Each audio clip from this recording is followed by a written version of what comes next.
네, 반갑습니다. 이 시간은 진로지도 2주째 강의로 시작을 하도록 하겠습니다. 지난 시간에 이어서 여러분들의 진로를 구체적으로 어떻게 잘 설립해야 할까, 그런 것들에 대해서, 물론 1학년, 2학년, 3학년마다 처해진 상황이 다르기 때문에 다르다고 볼 수 있지만, 여러분들께 아마 그 카톡으로 제가 올려드린 신소재공학부 성공 로드맵이라는 걸 중심으로 해서 오늘 한번 자세하게 설명을 드리고요. 그 다음에 우선 과제물을 내드릴게요. 벌써 내드렸는데 여러분들이 제출하는 거에 대해서 알려드리기 위해서 제 이메일로 제출해 주시기 바랍니다. 과제물은 뭐냐면은 아주 작은 습관의 힘이란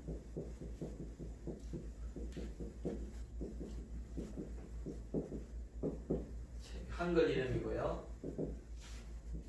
영어로는 Atomic Habits. 책을 읽고 독후감을 A4 용지 2페이지 이상 2페이지 이상을 적어서 다음 주 금요일까지 진로지도 시간까지 제출하는 겁니다. 아마 거의 대부분의 학생들이 이 책을 다 구입을 한 것 같더라고요. 톡방에 인증샷을 올린 거 보니까 감사하고요. 그래서 저번에도 말씀드렸듯이 이 책은 한번 읽고 그냥 책장에 꼽아둘 책이라면 안 사도 될 것 같은데 빌려도 되잖아요.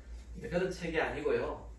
이 아토믹 헤비츠에 원하는 바들을 여러분들의 생활에서 이루어가는 게 참 중요합니다. 그래서 제가 볼 적에는 이런 책들은 한 3번 정도는 읽어봐야 될 것 같아요. 근데 그것도 여러분들이 속독을 하는 것이 아니라 하루에 한 서너 페이지 정도를 읽으면서 이렇게, 아니 제 말은 독후감을 내고 나서도 이 말입니다. 독후감을 내고 나서 하루에 한 서너 페이지 정도를 읽으면서 자기의 생활에 적용해 보는 거.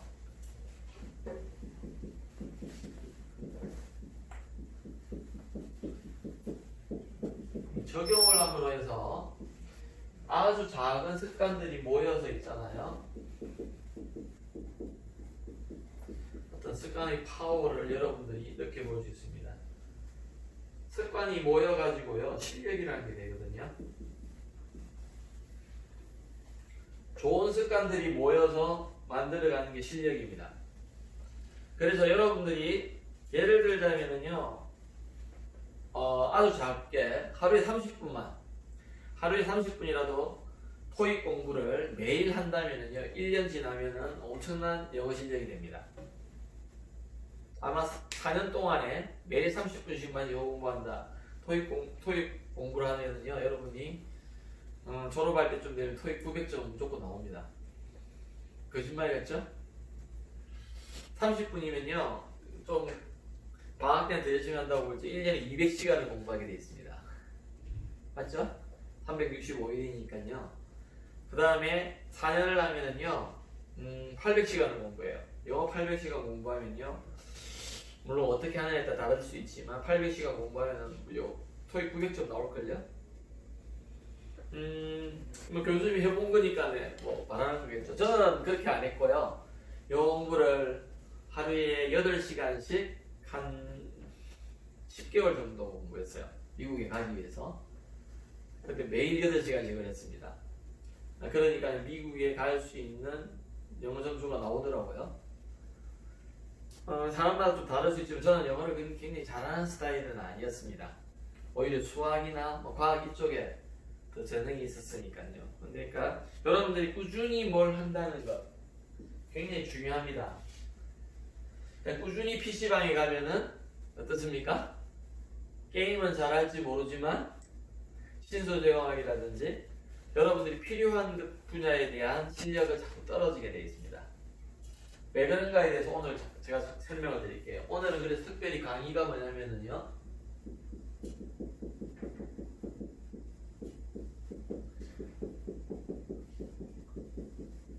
자, 우선순위와 시간관리라는 제목으로 오늘 강의를 한번 해보려고 합니다. 그래서 여러분들이 톡으로 받은 이 신라 로드맵이라는 것을 이러한 측면에서 한번 잘 살펴보기 바랍니다. 예를 들자면요, 우선순위라는 게 뭐냐면은 내가 먼저 해야 될 것 이런 말입니다. 먼저 해야 될 것. 자, 그 먼저 해야도 나중에 해야 될 게 언제 어떻게 구분이 지어지느냐면요, 내 아이덴티티하고 관계가 있습니다. 이 아이덴티티가 무슨 뜻이죠? 정체성이죠. 그래서 여러분들이 컴퓨터를 켤 때마다 아이디를 집어넣잖아요, 그죠? 그러니까 네가 누구인지 밝히라는 말이잖아요.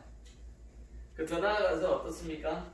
내가 되고 싶은 어떤 인물인 걸 말하는 거죠. 인물, 또한 성품, 또한 어떤 가치관을 가진 사람, 이런 그런 게 정체성이죠, 그죠? 맞습니까? 그렇다고 해서 여러분들이 사실은 이것들이 너무 약해요. 근데 놀라운 게요, 이거에 의해서 이 우선순위가 정해집니다.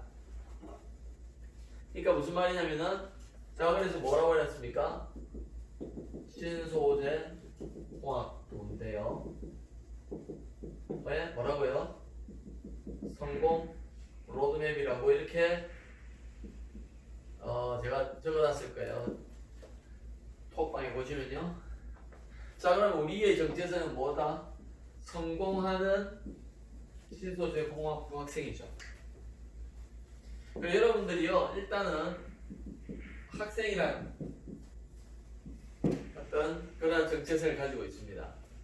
그것도 대학생이죠.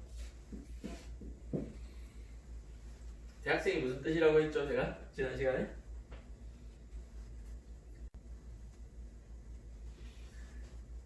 크게 배우려고 날마다 눈 뜨는 사람, 이런 뜻입니다. 근데 크게 배우려고 하는데 아침 10시에 일어난다, 이게 말이 안 되죠.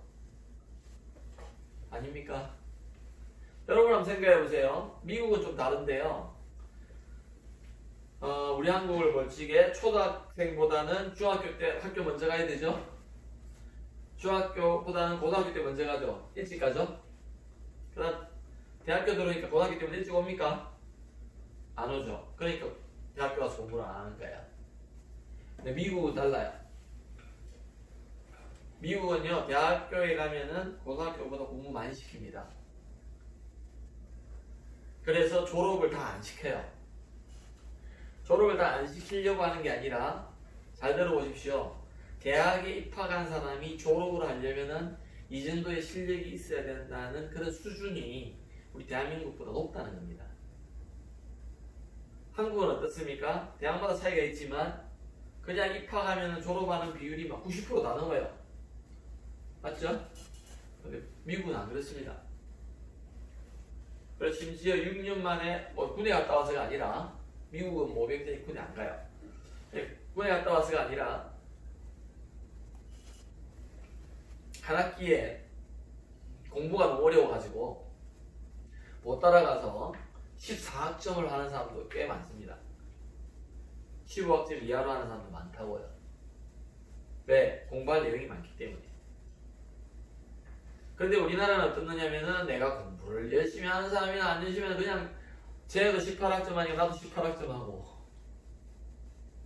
정말로 저는 그런 부분이 참 안타깝다고 생각합니다. 그러니까 졸업할 때쯤 되면은 우리가 여기에 4학년 학기에 가서 어떻습니까? 우리의 실력이라는 것이 바닥이 보인다는 거예요. 그래서 여러분들이 어떠한 정체성을 가지고 있느냐에 따라서, 두 번째, I인 importance, 이 무슨 뜻이죠? 중요도죠, 그죠? 내인데 이것을 이루어가기 위해서 중요한 것이 뭔가가 가려진다는 거예요. 자, 잘 보십시다. 나는 훌륭한 대학생이 되기 위해서 나는 매일 게임을 5시간씩 해야 된다. 이 말이 좀 이상하죠? 아니면은 IT나 스포츠 게임학과에 간 사람이면 괜찮아요. 그쵸? 근데 나는 거기에 가 있는 사람이 아니잖아요. 근데도 나는 눈 뜨면 그거부터 하려고 한다. 그거는 우선순위가 잘못됐다는 거예요. 그래서 여러분의 정체성을 놓고 볼 적에 무엇을 하기 위해서 이 정체성을 이루기 위해서 뭘 해야 된다? 그게 말이 되면은 그게 우선순위가 있는 겁니다. 맞죠? 예를 들자면요, 나는 연극영화과 학생도 아닌데 나는 하루에 5시간씩 영화를 봐야 된다. 신소중학교 훌륭한 학생이 되기 위해서. 말이 안 되죠? 말 됩니까 그게? 매일 봐야 되는데요. 그러니까 그거 하면 안 된다는 거예요. 근데 서서럼없이 그런 것들을 먼저 해버리기 때문에요, 우리가 실력 있는 성공하는 신소중학교 학생이 못 된다는 거예요. 그러니까 무슨 말이냐면요, 이게 약하다 보니까 우선순위가 뒤죽박죽 되어 있는 학생이 대부분입니다. 제가 20년 동안 여기서 가르쳤는데요, 이 우선순위 바로 잡고 졸업하는 사람이 제가 볼 때 10%도 안 돼요. 10%도 안 됩니다. 그리고요, 잘 들으세요. 이 정체성을 정확히 깨닫고요, 이 우선순위를 제대로 잡는 시기가 어디냐에 따라서요, 여러분들이 진출하는 진로가 달라집니다. 왜 그러냐면요, 그거는 기업체에 있는 인사 담당자들은요, 이 사람의 정체성이 뭐고 그 사람들이 어떠한 우선순위를 가지고 있는가를 빨리 알아내는 사람들이에요. 진짜입니다. 제가 학교에서도요, 직원을 뽑을 적에도 저도 알겠던데요, 10분, 20분 대화를 해보면은 그 사람이 어떤 정체성을 가지고 있고 어떠한 우선순위를 가지고 있는 걸 알겠더라고요. 왜 그러냐면요, 이 importance에 따라서 사람은 어떻게 되냐면 우선순위에 따라서 사람은요, 시간과 자기의 에너지와 열정 또한 돈 이런 것들을요 투자를 해요. 그러면 지상은 뭐가 생기는 줄 아니? 아까 말한 실력이라는 게 생겨요. 실력이라는 게 생깁니다. 그래서 이 실력을 갖추고 나서 이러한 정체성을 가지고 내가 활동을 하게 된다는 겁니다. 마지막 아이가 뭐냐면은 임팩트예요. 임팩트 무슨 뜻이에요? 충격 이런 말이죠. 또는 영향력 이런 말입니다. 내가 이러한 실력을 가지고 이런 정체성 하에서 어떠한 사회나 가정과 여러분들 또 여러분이 속해 있는 조직들에게 영향력을 미칠 건가? 그러면 어떤데? 행복하고, 그때 행복하고요, 보람이 있습니다. 사람은 이걸 느낄 때요, 자기의 존재감이라는 걸 확실하게 느낄 수 있고요, 자기에 대한 어떤 신뢰감이 많습니다. 그걸 우리가 뭐라고 표현하냐면 자존감이라고 표현합니다. 영어로는요, self esteem이라고 그러죠. 자존감이 높은 사람이 행복감이 굉장히, 행복지수가 높아요. 근데 내가 밤낮으로 게임을 많이 하면서 난 자존감이 높아, 난 뿌듯해, 그거는요 너무나 과신하는 거지. 이건 자존감이 아니고요, 자존감이 높은 사람은 어떻게 여러분 측정해 볼 수 있냐면요, 자존감이 높은 사람은 이 자존심 건드려보면 알아요. 자존심이 되게 안 상해합니다. 자기 자신에 대해서 충분히 인정하고, 자기가 인정하고요, 자기를 사랑할 줄 알고 자기를 믿어주는 마음이 있기 때문에 다른 사람이나 외부에서 내를 어떻게 평가하더라도 그게 흔들리지 않는다는 거예요. 그 흔들리는 게 자존심 상하는 거죠. 맞습니까? 그래서 여러분들이 자존감이 높은 인물들이 돼야 돼요. 그러려면 가만히 있다고 되는 게 아니고요, 자기 자신에 대한 신뢰가 쌓일 수 있도록 실력을 자꾸 쌓아가야 된다는 겁니다. 스펙을 쌓아가는 게 아니에요. 자기를 신뢰할 수 있는, 자기 자신이 자기를 신뢰 안 하는데 다른 사람이 자기를 신뢰해야 한다? 굉장히 어려운 이야기입니다. 여러분이요, 한번 생각해 보세요. 1학년, 2학년, 3학년, 4학년마다 다를 수 있는데 내가 당장 기업체에 가기 위해서 지금 인터뷰를 한다고 할 적에 그 사람이 물을 거예요. 내가 왜 당신을 신뢰해야 됩니까? 그러면 객관적으로 이렇게 대답할 수 있어야 됩니다. 객관적으로 볼 적에는 제 이력서나 이런 걸 소개서를 보시면요, 이런 자격증과 이런 스펙트를 갖출 정도로 열정이 있었고 그렇게 잘 해왔습니다. 더 나아가서 그런 걸 바탕으로 해서 저는 참 건전한, 그리고 아주 뭐라 그래야 돼, 긍정적이고 이런 마인드를 가지고 있는 준비된 어떤 실력자라는 것을 말할 수 있어야 되겠죠. 그런 걸 말하지 않는데, 보여주지 못하는데 무조건 믿으세요. 저는 잘할 수 있습니다. 본인이 본인을 못 믿고 있는데 어떻게 상대방이 본인을 그 사람을 믿어줄 수 있겠습니까? 맞죠? 그래서 여러분들이요, 내가 매 학기 지날 때마다 내 자존감이 얼마나 높아지는가를 측정할 줄 알아야 돼요. 진짜입니다. 제가 여러분들 절대 오해하지 마십시오. 토익이라든지 학점이라든지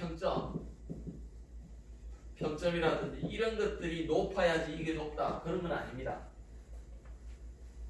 그러나 이러한 것들을 높이기 위해서요, 이러한 실력들을 쌓기 위해서 여러분들 스스로가 내 정체성과 우선순위를 정확하게 세우고 거기에 나의 에너지와 열정들을 투자했다면은 여러분들이 자존감이 높을 확률이 굉장히 높습니다. 그럼 저의 경험상을 비추어볼 적에요, 사람들이 뚜렷한 목표의식을 가지고요, 뭔가를 성취하고 이루어갈 적에 자존감이 높아지는 걸 느끼겠더라고요. 그거는 제가 지난 시간에 그래서 그런 예를 들어드렸죠. 여러분 한번 생각해보세요. 내가 1학년 1학기를 지났는데 1학년 때 0.5점을 학점 평점을 받은 사람과 4.0을 받은 사람은요, 대학생활에 한 학기 지났는데도요, 굉장히 다른 생활을 하고 다른 생각을 할 겁니다. 어떤 생각까지 하냐면요, 0.5점을 가지고 여러 방학에 들어간다고 생각해보세요. 공부에 대한 아무 개념이 없이, 계획도 없이 그냥 시간 죽이기 할 겁니다. 아마 여러 방학 동안을. 4.0 받은 사람은요, 교수한테 찾아옵니다. 그런 학생들 많아요. 교수님, 제가 방학을 어떻게 하면 보람차게 보낼 수 있을까요? 질문을 하죠. 그래서 제가 이걸 만들어 놨잖아요.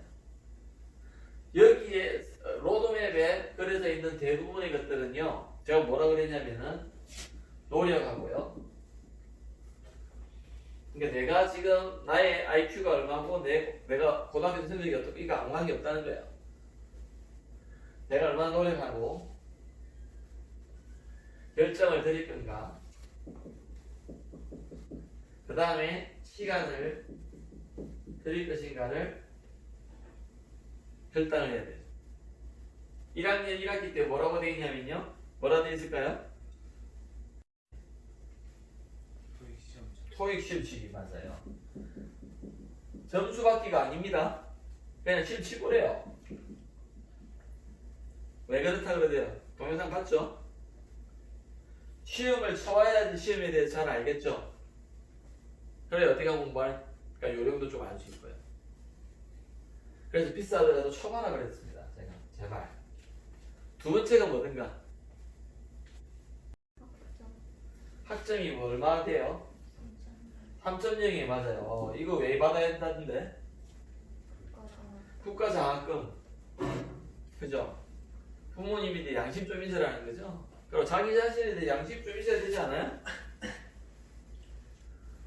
근데요, 제가 여러분 지난주 동영상을 봤는가 한번 체크해 봅시다.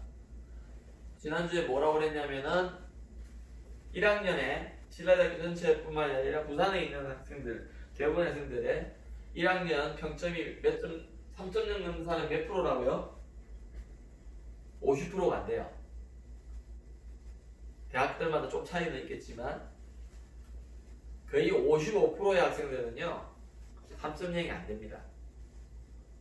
교수들이 능학점을 짜게 주는 거 아닙니까? 전혀 그렇지 않습니다. 거의 모든 학년들이 어땠냐면요 10%는 출석 미달로 F예요. 시험 칠 필요가 없다는 거죠. 출결 미달로 F 난다는 것은. 그래서 마지막 세 번째가 뭐였냐면 출석률이 뭐라고요? 90% 만들어 보자. 이 정도가 와야지 있잖아요. 90%는 돼야지 우리가 실력을 기르기 위한 최소한의 시간의 투자가 된다는 거예요. 시간의 투자.